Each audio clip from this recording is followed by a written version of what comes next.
కదులకుందువు సియోను కొండవలే, బెదరకుందువు బలమైన సింహం వలే. యేసయ్య నీ చెంతనుండగా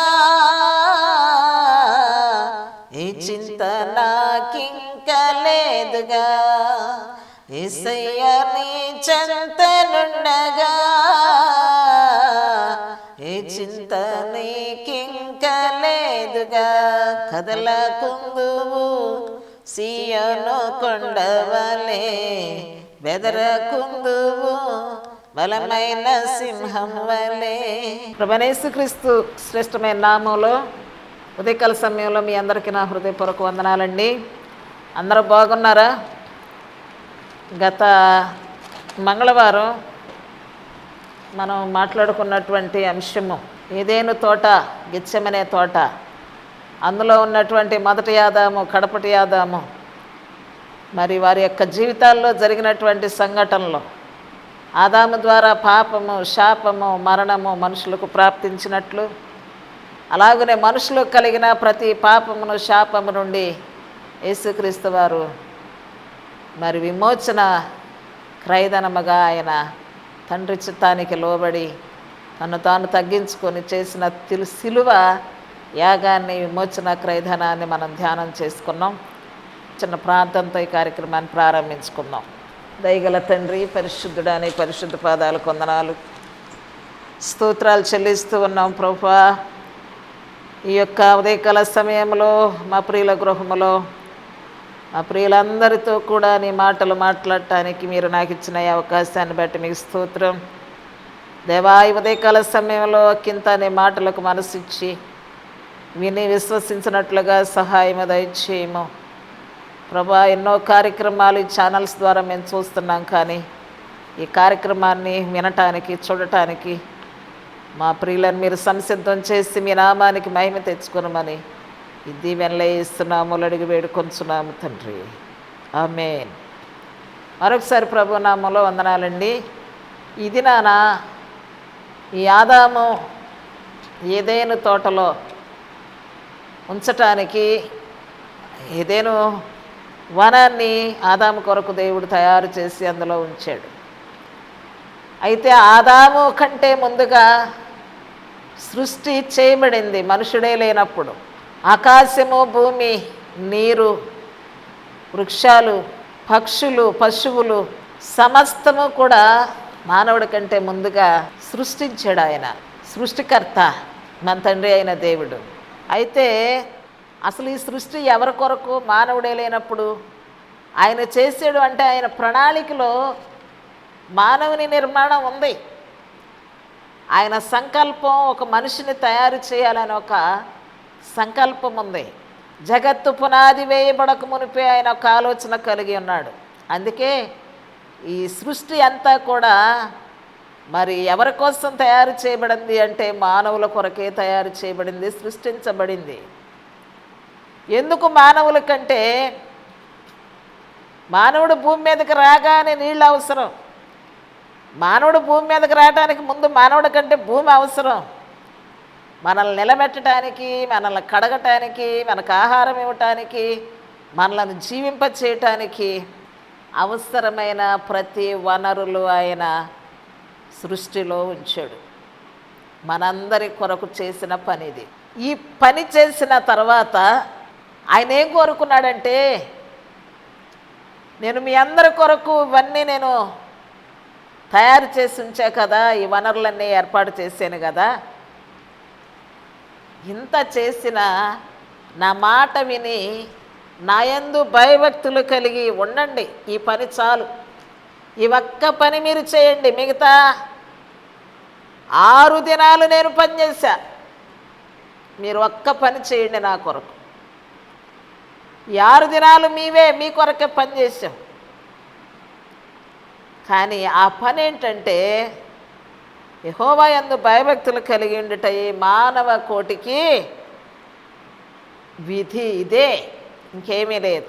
ప్రసంగి 12వ అధ్యాయం 13వ వచనం. మానవులందరూ కూడా నా యందు భయభక్తులు కలిగి ఉండండి అని దేవుడు కోరుకున్నాడు. ఆదికాండము 1వ అధ్యాయం 26వ వచనం నుండి 29 వచనాలు చదివితే మనుషుల కోసమే, మనుషుల అవసరాలు తీర్చటం కోసమే ఇవన్నీ సృష్టించినటువంటి దేవుడు దేవుని స్వరూపమందు నరుని సృజించాడంట. ఈ నరుని సృజించిన తర్వాత పురుషునిగాను స్త్రీనిగాను వారిని ఆశీర్వదించినట్లుగా మనం చూస్తూ ఉన్నాం. దేవుని స్వరూపమందు నరుని సృజించి స్త్రీనిగాను పురుషునిగాను వారిని ఆశీర్వదించెను. ఆశీర్వదించి సముద్రపు చేపలను, ఆకాశ పక్షులను, భూమి మీద ప్రాకు జీవులను, ప్రతి జీవులను, వృక్షములనిచ్చు ప్రతి వృక్షమును మీకు ఆహారముగా మీకు ఇచ్చుచున్నాను. ఇది ఆయన యొక్క ప్రేమ, ఆయన యొక్క సంకల్పం, ఆయన యొక్క సృష్టి. మీకే ఈ సృష్టి అంతా ఇదిగో మీ ఆహారం కొరకు ఇన్ని వనరులు నేను మీకు సమకూర్చాను. కాబట్టి ఇన్ని ఇచ్చినటువంటి దేవుని మీరు ఏం చేయాలి? స్తుతించాలి. ఎవరైనా మనకి ఒక పెన్నిస్తే థ్యాంక్స్ చెప్తాం, మనం కృతజ్ఞతలు చెప్తాం. మనం ఒక గ్లాస్ మంచినీళ్ళు ఇచ్చినా కృతజ్ఞతలు చెప్తాం. కానీ మన తండ్రి అయిన దేవుడు మన కొరకు ఆకాశ పక్షులను, భూమి మీద ప్రాకు ప్రతి జీవిని, వృక్షములను, సముద్రములను, చేపలను, ఆహారముగా ఉండే ప్రతిదీ వనరులను మనకు దేవుడు ఇచ్చినట్లుగా మనం చూస్తూ ఉన్నాం. కీర్తనల గ్రంథము 148వ అధ్యాయం 3వ వచనం నుండి 10వ వచనం వరకు చదివితే ఈ సృష్టి కూడా దేవుని స్తుతించాలని ఆయన కోరుకుంటా ఉన్నాడు. సృష్టిలో ఉన్న మనుషులే కాదు, సృష్టిలో ఉన్న సమస్తము. అక్కడ వ్రాయబడినటువంటి మాటలు చదువుతాను, మీరు చేతిలో బైబిల్ ఉంటే మీరు కూడా చూడండి. సూర్య చంద్రులు స్తుతించాలి. పరమాకాశమా దేవుని స్తుతించు.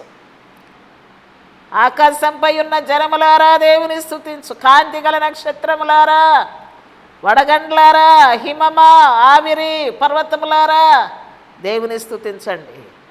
సమస్త గుట్టలారా, ఫలవృక్షములారా, మృగములారా, పశువులారా, భూరాజులారా దేవుని స్తుతించండి. సమస్త ప్రజలారా దేవుని స్తుతించండి. భూమి మీద ఉన్న అధిపతులారా, సమస్త న్యాయాధిపతులారా, నేల ప్రాకు జీవులు, వృద్ధులు, బాలురు అందరూ కూడా యెహోవాను స్తుతించాలి. సృష్టి కూడా దేవుని స్తుతిస్తుంది అనటానికి ఇదే రుజువు అన్నమాట. ఆకాశము ఆయన చేతి పనిని ప్రచురపరుస్తూ ఉంది. అంతరిక్షం ఆయన చేతి పనిని ప్రచురపరుస్తూ ఉంది.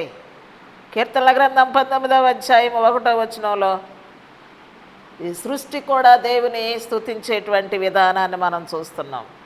సృష్టిని మన కొరకు పుట్టించాడు. మరి యేసుక్రీస్తు ఎవరి కొరకు పుట్టాడు? మనం దేవుని స్తుతించడానికి మనల్ని పుట్టించాడు. మనం ఎంతవరకు దేవుని స్తుతిస్తున్నాం? సృష్టి యావత్తు కూడా దేవుని మాటకు లోబడి, సూర్యుడా ఉదయమే ఉదయించంటే ఉదయమే ఉదయిస్తున్నాడు. చంద్రుడా నువ్వు రాత్రులు ప్రకాశించంటే రాత్రులే ప్రకాశిస్తున్నాడు. కాదులే నేను రాత్రికి ప్రకాశిస్తానని సూర్యుడు అనట్లేదు, నేను ఉదయమే ప్రకాశిస్తానని చంద్రుడు అనట్లేదు. అంటే సృష్టి యావత్తు దేవుని మాటకు లోబడుతూ ఆయన ఇచ్చిన ఆజ్ఞ ప్రకారమే అవన్నీ పనిచేస్తూ ఉన్నాయి. మనకేం పని చెప్పలే ఆయన, దేవుని స్తుతించడమే ఒక పని మనకి. అందుకే ఈ సృష్టిలో ఉన్న ఈ ఆకాశాన్ని, ఆకాశంపై ఉన్న జలములను, నక్షత్రములను, భూమిని, భూమి మీద ఉన్నటువంటి పక్షులను, వడగండ్లను, హిమము, ఆవిరి ఇవన్నీ కూడా మనుషుడు సృష్టించినటువంటి సృష్టిలో మానవులు, బాలురైన, వృద్ధులైన, యవనస్తులైన క్రీస్తు ప్రభు మరి ఎందుకు పుట్టాడు, ఎవరి కొరకు పుట్టాడు అంటే యేసుక్రీస్తును పంపింది కూడా తండ్రి అయిన దేవుడే. కాబట్టి సృష్టిలో ఉన్న ఈ యొక్క సమస్త సృష్టి కూడా యవనస్తులేమి, కన్యకులేమి, వృద్ధులేమి అందరూ కూడా యెహోవాను స్తుతించాలి. స్తుతించేటువంటి మనస్సు, చిన్న దేవుణ్ణి జ్ఞాపకం చేసుకునేటువంటి మనస్సు, ఇంత మన కొరకు ఏర్పాటు చేసిన దేవుని తలంచే మనసు మనుషులు కోల్పోయారు కనుక యేసుక్రీస్తు వారు అందుకోసమే మరలా ఈ లోకానికి రావాల్సి వచ్చింది.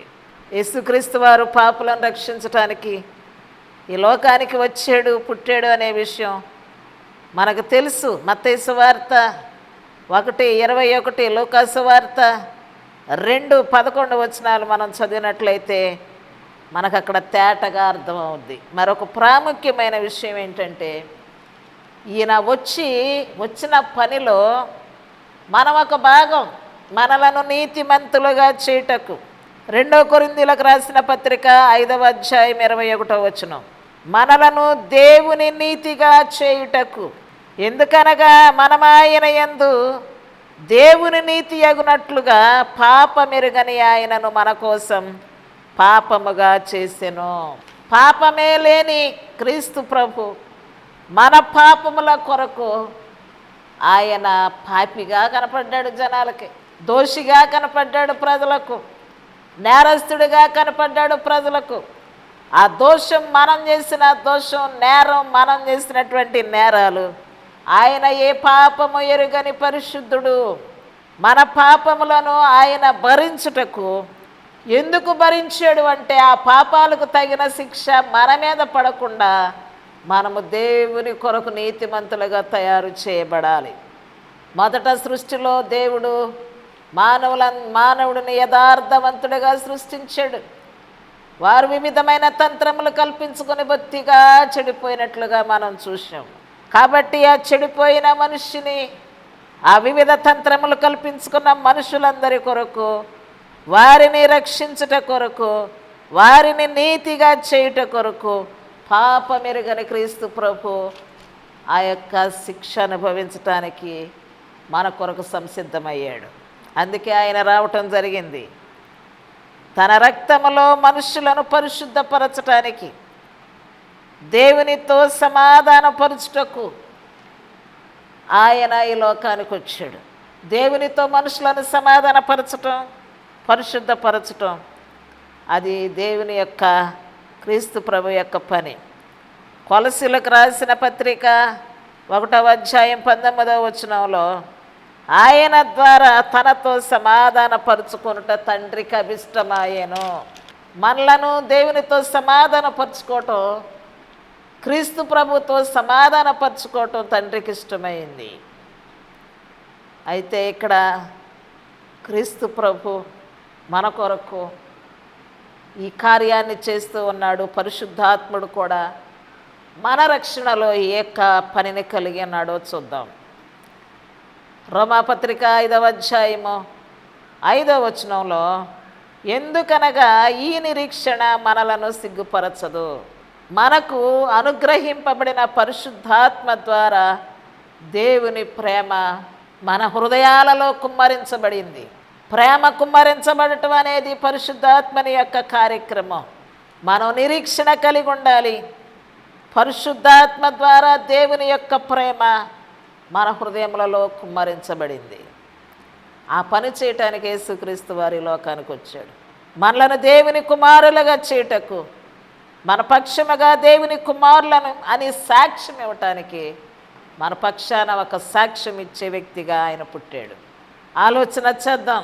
రోమాపత్రిక 8:14, 16 మనం చదివినట్లయితే, దేవుని ఆత్మ చేత ఎందరూ నడిపించబడుదురో వారందరూ దేవుని కుమారులయ్యుందురు. 16 మనం చూసినట్లయితే, మనము దేవుని పిల్లలమని ఆత్మ తానే మన ఆత్మతో కూడా సాక్ష్యం ఇచ్చుచున్నాడు. ఇలాంటి గొప్ప కార్యాలు ఈ లోకంలో ఏ మనుషుడు చేయలేని కార్యాలు ఇవి. తన ఆత్మ చేత నడిపించబడే వారందరూ దేవుని కుమారులై ఉంటారు. మీరు నా పిల్లలని ఆయన మన ఆత్మను గురించి తానే సాక్ష్యం ఇచ్చుచున్నాడు తన ఆత్మతో కూడా. ఈ మన యొక్క నీతిని బలపరచడానికి, మనలను నీతిమంతులుగా చేయటానికి యేసుక్రీస్తు వారు చేసేటువంటి పని అన్నమాట ఇది. రోమాపత్రిక 8వ అధ్యాయం 26వ వచనంలో అటువలే ఆత్మయు మన బలహీనతను చూచి సహాయము చేయుచున్నాడు. ఏంట సహాయము?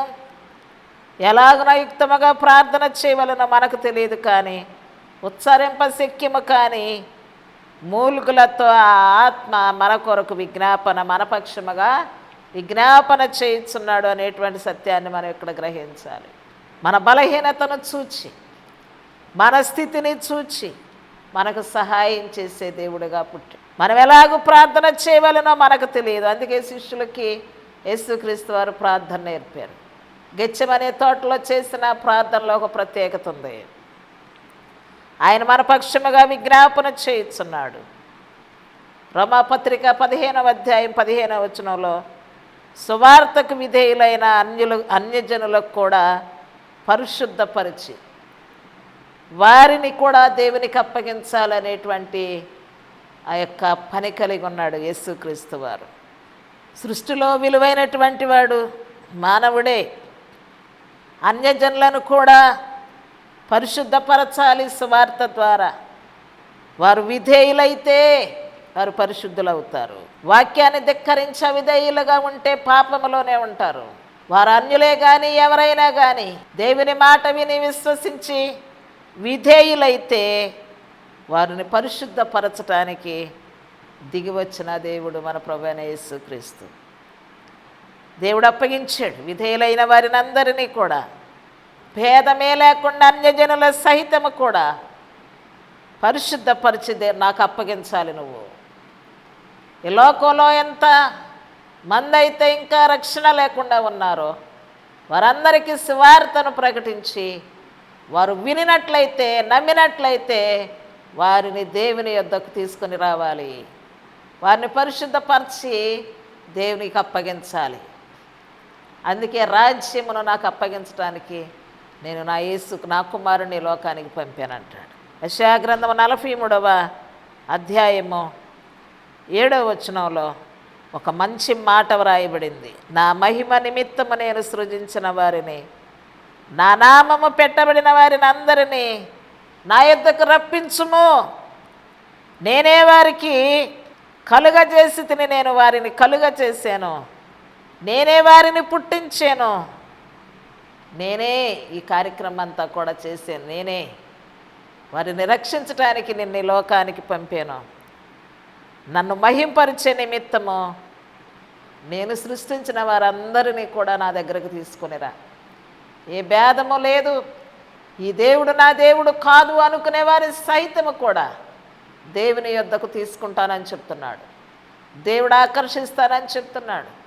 వారిని నా యొద్దకు తీసుకుని రమ్మని యేసుక్రీస్తు వారిని మన రూపంలో ఆయనను ఆత్మస్వరూపిగా పంపాడు. మానవుడు ప్లస్ ఆత్మ, ఆయన ఆత్మస్వరూపి. మనకు అర్థం అవటానికి మాత్రమే మానవ శరీరం. ఆయన ఎక్కడైనా ఉండగలడు, ఏదైనా చేయగలడు, మనుషులను పరిశుద్ధపరచగలడు, పరిశుద్ధపరిచిన వారిని దేవునికి అప్పగించగలడు. ఆ పని మీదే ఆయన ఈ లోకానికి రావటం అనేది జరిగింది. కాబట్టి ఉదయకాల సమయంలో విలువైన ఈ మానవ జీవితాన్ని దేవునికి అప్పగించాలి. దేవుని మహిమ కొరకు జీవించేలాగున యేసుక్రీస్తు వారు మరి సంసిద్ధం చేస్తూ ఉన్నాడు. ఎంతోమంది ప్రవక్తలను దేవుడు పంపుతూ ఉన్నాడు. యెషయా గ్రంథం చదువుతూ ఉన్నాడు ఒక నపుంసకుడు రథం మీద కూర్చొని. అయితే అది వివరణ తెలియదు, చదువుతున్నాడు. కానీ పిలుపుని దేవుడు ప్రేరేపించి అదిగో ఒక రథం బయలుదేరింది, ఆ ఆరాధన కొరకు వెళుతున్న దారిలోను వెళ్ళి అతన్ని కలుసుకొని అతనితోను మాట్లాడమని దేవుడు ఫిలిప్పును ప్రేరేపించాడు.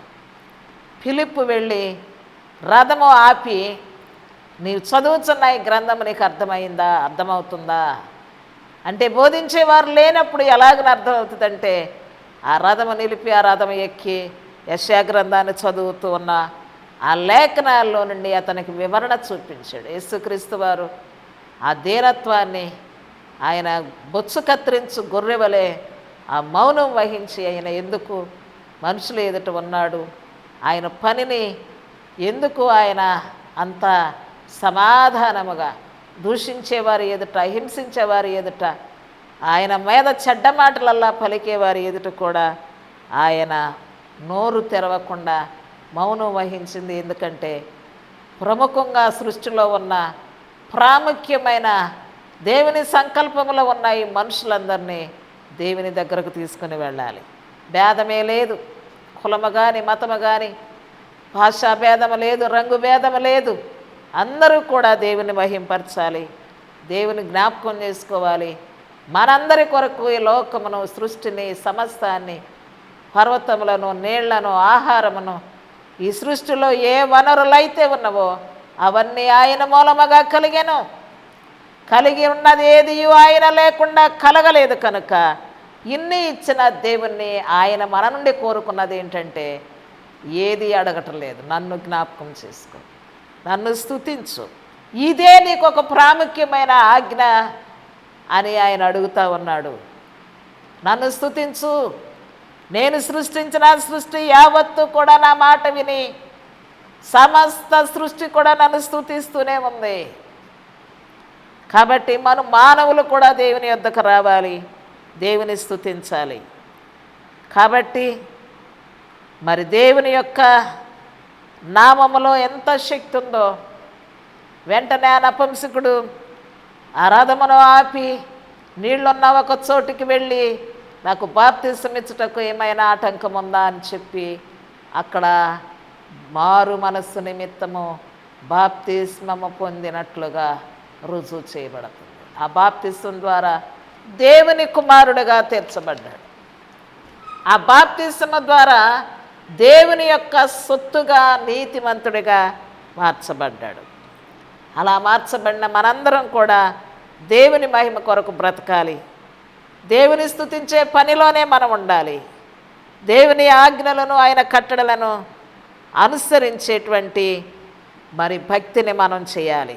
కాబట్టి ఎన్ని శ్రమలు, కష్టాలు, ఎన్ని ఆపదలు మనతో ఉన్నప్పటికీ కూడా మనం చనిపోయినాను, బ్రతికినాను, మన కోసం ప్రాణం పెట్టిన దేవుని కొరకే మనం కూడా తిరిగి ప్రాణం పెడితే ఎలా ఉంటుందండి?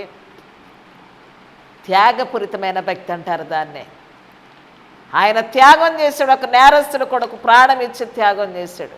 మన కొరకు త్యాగం చేసిన వ్యక్తి కొరకు మన ప్రాణం ఇచ్చి త్యాగం చేయటంలో తప్పేమీ లేదు. అలాంటి త్యాగపూరితమైన భక్తులు కావాలని ఆయన కోరుకుంటా ఉన్నాడు. దేవుడు ముందుగానే మనల్ని సిద్ధపరుచుకున్నాడు. మనం కొన్ని సత్క్రియలు చేయుటకు మనల్ని ఏర్పాటు చేసుకున్నాడు. సత్క్రైస్తవులుగా జీవించట కొరకు మనల్ని ఆయన ఏర్పాటు చేసుకున్నాడు. తండ్రి అయిన దేవుని, కుమారుడైన యేసుక్రీస్తును ఆత్మతోనూ సత్యముతోనూ ఆరాధించాలని ఆయన కోరుకుంటున్నాడు. ఆత్మ సంబంధమైన ఆరాధన మనం చేయాలి. క్రైస్తవులమై ఉండి కూడా ఇంకా విగ్రహారాధనలో, ఇంకా విగ్రహాల ఎదుట, ఇంకా విగ్రహాలను పూజించేటువంటి పరిస్థితులను మనం విడిచిపెట్టాలి. మన దేవుడు ఆత్మ. ఆయనే మన ఆత్మతో, మనందరం కూడా ఆత్మతో, సత్యముతో, నీతి కలిగినటువంటి ప్రవర్తన కలిగి సత్క్రైస్తవులుగా ఆయన ఆరాధించేటువంటి పనిలో ఉండాలి. అట్టివారే కావాలని ఆయన కోరుకుంటూ ఉన్నాడు.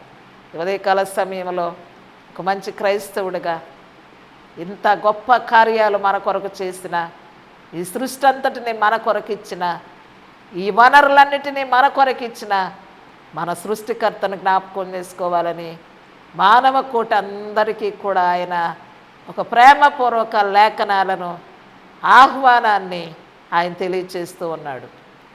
ఈ మాటలు విని విశ్వసించి మారు మనసు పొంది ప్రభుకి ప్రియమైన పిల్లలుగా మారాలని ప్రేమపూర్వకంగా కోరుతూ ఉన్నాను. మీ అందరికీ వందనాలు.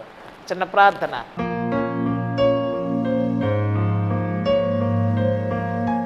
మా పరలోకపు తండ్రి, పరిశుద్ధుడా, నీ పరిశుద్ధమైన శ్రేష్టమైన నామాన్ని బట్టి మీకు వందనాలు. నీ పోలికలో ఉన్న మమ్మలందరినీ నీ సంకల్పము చొప్పున జగత్తు పునాది వేయబడక మునిపే నీ యందు సత్కార్యములు చేయుటకు మమ్మల్ని ఏర్పాటు చేసుకున్నారు. ఈ పనిలో మేమందరం తల వంచి ఇష్టపడి నీ కొరకు బ్రతకటానికి సహాయం ఇచ్చి ఆత్మ సంబంధమైన ఆరాధన మాకు నేర్పించి ప్రతి కుటుంబంలో ఉన్న ప్రతి ఒక్కరూ కూడా హృదయపూర్వకముగా నేను స్తుతించి ఆరాధించి గొప్పగా చేయబట్టానికి సహాయం చేయమని ఈ దీవెనలు యేసునామములో అడిగి వేడుకొంచున్నాము తండ్రి. ఆమేన్. అందరికీ వందనాలు. కదులకుందువు సీయోను కొండవలే, బెదరకుందువు బలమైన సింహం వలే, యేసయ్య నీ చెంతనుండగా ఏ చింత నాకింక లేదుగా, యేసయ్య నీ చెంతనుండగా ఏ చింత నీకింక లేదుగా. కదలకుందువు సీయోను కొండవలే, బెదరకుందువు బలమైన సింహం వలే.